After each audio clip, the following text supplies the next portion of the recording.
জুমা ও বাদাল জুমা কত রাকাত? প্রতি সপ্তাহেই আমাদেরকে সালাত আদায় করতে হয়, জুমার সালাত।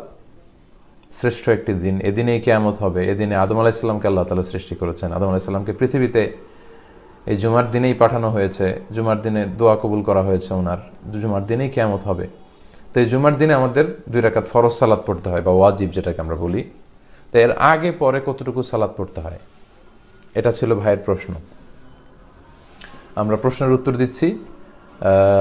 1200 জন ইতিমধ্যে আমাদের সাথে যুক্ত হয়েছেন। আমি আপনাদেরকে বলবো, যারা দেখছেন তারা শেয়ার বাটনে ক্লিক করে এখনই অন্যান্যদেরকেও আমাদের লাইভ প্রোগ্রামে যুক্ত করে নিতে পারেন।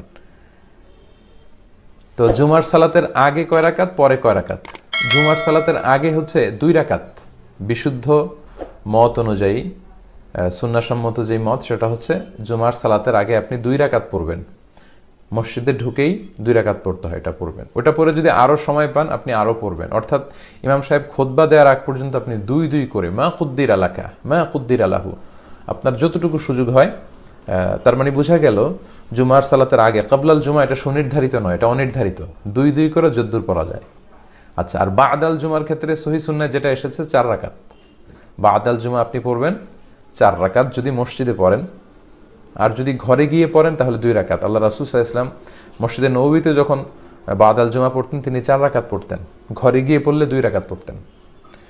তো আশা করি বুঝতে পেরেছেন যে কবলাল জুমা অনির্ধারিত, 2 করে যদ্দূর পড়া যায়, আর বাদাল জুমা 4 রাকাত, ঘরে পড়লে 2 রাকাত। এরপর একজন প্রশ্ন করেছেন, অ্যালকোহল মিশ্রিত পারফিউম ব্যবহার করা যাবে কিনা? আমরা জানি আতর পারফিউম দেয়া সুন্নাহ।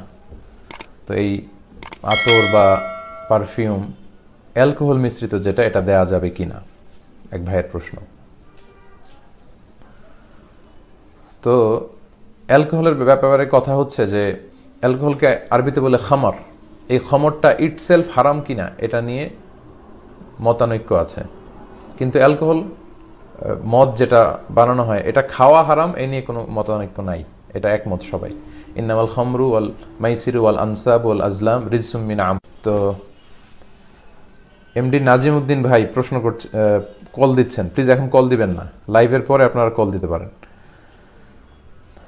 তো মদ যে খাওয়া হারাম এতে কোনো সন্দেহ নেই, এটা সবাই একমত। কিন্তু মদ যদি গায়ে লাগে, খামর যদি আপনার পাঞ্জাবিতে লাগে, এটা নিয়ে আপনি সালাত আদায় করতে পারবেন কিনা, এটা ইটসেলফ নাজাসাত কিনা, এটা নিয়ে ইখতিলাফ আছে।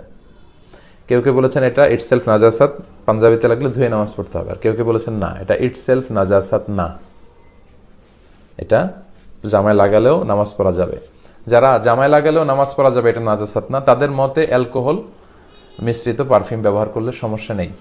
এবং আমরা যতদূর জেনেছি যে অ্যালকোহল মিশ্রিত পারফিউম, এই অ্যালকোহলটা খাওয়ার অ্যালকোহল না। অর্থাৎ ভাত পচিয়ে, তারি পচিয়ে, ডাল পচিয়ে, আঙ্গুরের রস পচিয়ে যে অ্যালকোহল বানানো হয়, ওইটা ওই অ্যালকোহল না। এই অ্যালকোহলটা কাইন্ড অফ স্পিরিট, এটা হচ্ছে প্রিজারভেটিভ অ্যালকোহল, কেমিক্যাল টাইপের। এটা আতরটা বা সেন্টটাকে প্রিজার্ভ করার জন্য এটা পারফিউমের সাথে মিশ্রিত করা হয়। আর এটা যখন আপনি স্প্রে করবেন, স্প্রে করার সাথে সাথে আপনার গায়ের মধ্যে যে লাগবে আতরটা আর ওই স্পিরিটটা, অ্যালকোহলটা বাতাসের সাথে মিশে যায়। তো এই জন্য অনেক স্কলাররা বলেছেন যে এটা গায়ে দেয়া যাবে, এবং গায়ে দিয়ে সালাত পড়লে সালাতের কোনো সমস্যা নেই, সালাত হয়ে যাবে ইনশাল্লাহ। তবে তাকওয়ার বহিঃপ্রকাশ হচ্ছে, অতিরিক্ত তাকওয়ার বহিঃপ্রকাশ হচ্ছে যে আপনি অ্যালকোহল ছাড়া যে পারফিউম এবং আতরগুলো আছে সেগুলো ব্যবহার করেন। কিন্তু ফতুয়া হচ্ছে যে অ্যালকোহল মিশ্রিত যদি আপনি পারফিউম ইউজ করেন, এটা হারাম হবে না, এবং এটা দিয়েও, গায়ে দিয়েও আপনি সালাত আদায় করতে পারবেন। কারণ এটা হচ্ছে প্রিজারভেটিভ কেমিক্যাল, এটা আতরটাকে সংরক্ষিত করার জন্য খুব অল্প পরিমাণে ইউজ করা হয়, এবং এটা গায়ে লাগে না, এটা বাতাসের সাথে মিশে যায়।